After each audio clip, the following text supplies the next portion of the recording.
Hello, this is David and welcome to episode number 36 of Make Me Proud, the YouTube series documenting my campaign to become a better sprint swimmer. And in this episode, I'm going to be sharing with you some of my favourite gym exercises for building freestyle sprint strength. This is because on top of the work that they do in the pool, sprint swimmers also have to put a lot of time and effort into gym work in order to build more muscle. And therefore, I just thought I'd share with you some of the exercises that I believe to have benefited my freestyle sprint swimming the most. So if you would give this video a like, I would very much appreciate it. And remember to subscribe to this channel so that you don't miss out on any future episodes. But otherwise, without any further ado, let's dive right in to today's video.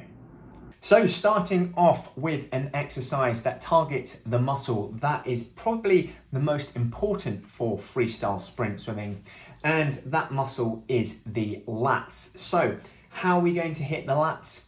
We're going to do so via the Lat Pulldown machine. Now, this is the exercise where you're sat at the machine where there's a bar raised above your head. Grab onto the bar, you pull the bar all the way down to roughly just above your chest, and then slowly control the raising of that bar back up to the top. An alternative to this, if you're able to do it, is to complete pull-ups instead.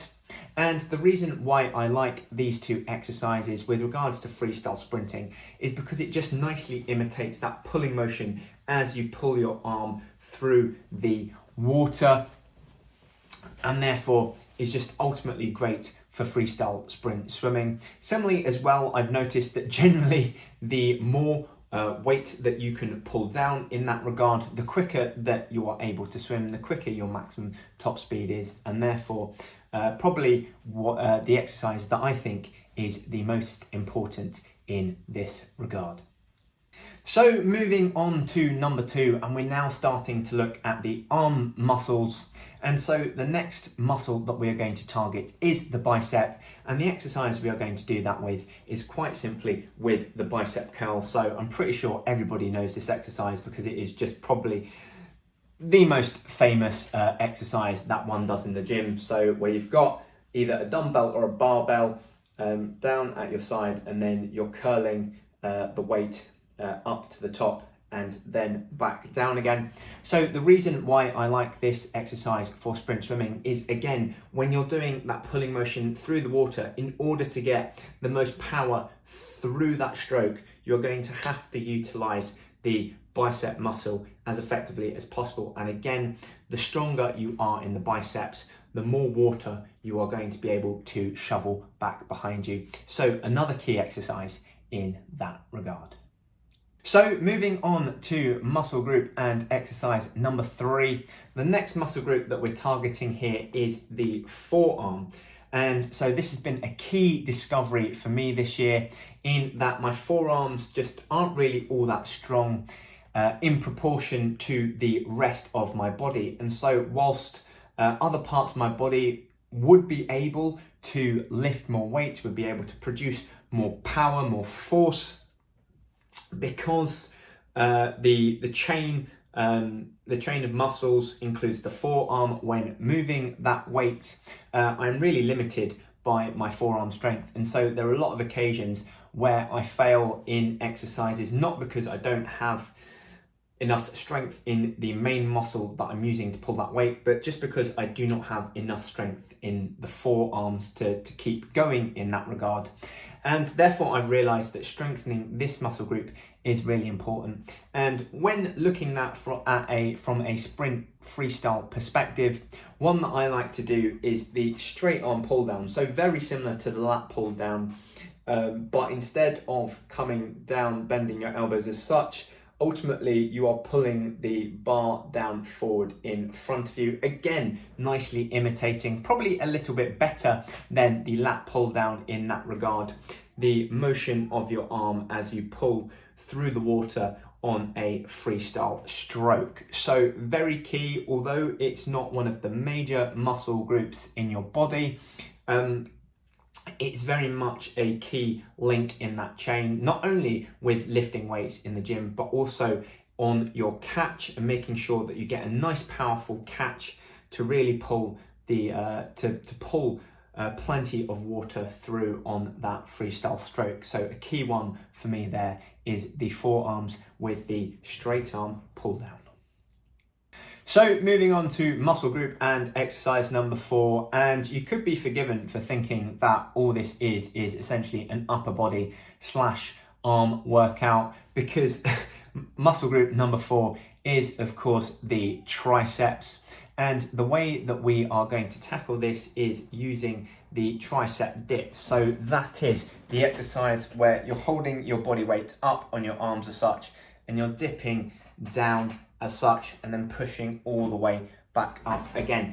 And the reason why I like this exercise in that regard, once again, it mimics a freestyle stroke, but instead of doing so on that initial pull phase of your stroke, it's actually the bit coming out towards the back end where you're pushing the water that you've initially pulled away from your body, so that you get as much force throughout the entirety of that arm stroke as you possibly can. Arms, really key feature of the freestyle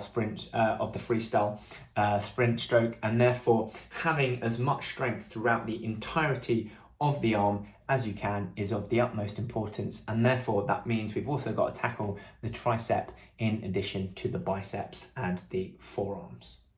So moving on to exercise number 5, and you'll be pleased to know that we're moving away not only from the arms but the upper body as well, and looking at the lower body. And so the first exercise in this regard and muscle group that I like to look at is the quadriceps. So those are the muscles on the top of your legs. Very key when undertaking both freestyle and dolphin kick, because it's really those muscles that really generate the whip of your feet, of your legs, when undertaking both the freestyle and dolphin kick. And therefore it's really important in this regard that said muscles are incredibly strong, because ultimately it's just going to generate that much more propulsion for you in your kick, helping you to get your arms round quicker, making them rotate, being able to rotate them quicker, more easily. Therefore, again, a key component to your stroke. So the way that I think is best to tackle this is with leg extensions, because that's just ultimately isolating the quadriceps. So that is the exercise where you're sat down in the gym at the machine, and you are literally, you've got the roller in front of your ankles or so, and you are lifting your lower leg, bending through the knees up to the top. And so that really gets a nice burn on your quadriceps as you do that exercise. Again, this has been another key discovery for me this year. My kick, more so my freestyle leg kick than my dolphin kick, is just incredibly weak.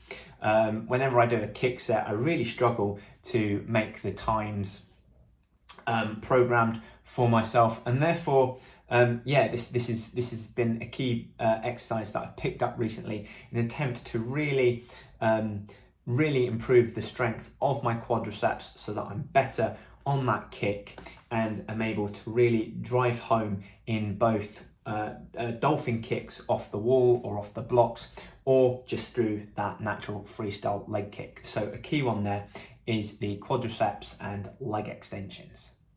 So moving on to the 6th and final muscle group and exercise, and this one here is targeting the calves with a traditional calf raise. Now this exercise is relatively straightforward.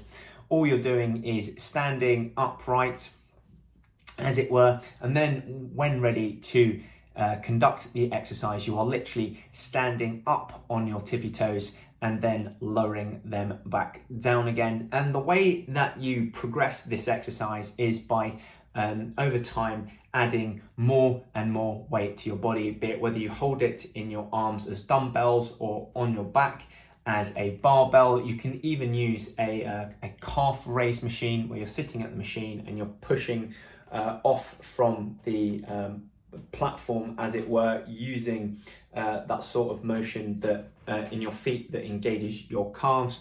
But the reason, again, as to why I like this exercise is because it's incredibly important for both your dive and your tumble turns, generating a lot of force off of the block. And I originally thought that with regards to pushing off the wall with your turns, that the thing that would be really needed here is strength in your hamstrings. So a squat in that regard would really be helpful to generate force off the wall. However, despite it being called a tumble turn, as I understand it, the best way to conduct a tumble turn is to undertake more of a tumble pop. So that's really popping off the wall instead of just really sitting there at the wall after you've turned and trying to drive as much force off the wall with your legs as you can. You really want to be using the springy parts of your legs. So that is your calves, your feet, and the tendons in your feet as you come off the wall. And therefore, I've sort of changed my mind from the squat being the most important in this regard to a calf raise being the most important. And again, this is where the leg extensions come in as well, because when you're doing that pop, you're really sort of doing that extension with the legs in quite a forceful manner, not only to drive power off the wall, but also to get into that streamline as quickly as possible, and also to then undertake the dolphin kicks thereafter once you've traveled a certain distance off of the wall. So my final exercise there is the calves with the calf raise. So that is it for today's video, and if you are looking to make some improvements in your swim times yourself and believe that nutrition has a large part to play in the attainment of said improvements, then head on over to westcough.com/bootcamp and sign up for my free online nutrition bootcamp so that you can gain clarity and confidence in how to eat in order to accelerate progress towards your swimming goals. In it, I teach the 3 key nutritional principles that I followed to lose 11 kilograms in 9 months and thereby reduce my 100 meters freestyle time from 104.95 to 101.88. I also explain what you don't have to do, such as give up carbohydrates, your favorite foods, or go hungry, so that you can focus on the things that drive progress forwards while still enjoying what you eat. So if that's of interest, head on over to westcough.com/bootcamp to learn more and enroll. Otherwise, if you've enjoyed today's video or found it helpful, please give it a like. And remember to subscribe to this channel to make sure that you don't miss out whenever I upload any new videos. They come along every Sunday at 8 p.m. So make sure to keep an eye out then so that you don't miss out. Finally, I've been David Westcough. Thank you very much for watching, and I'll see you again next time.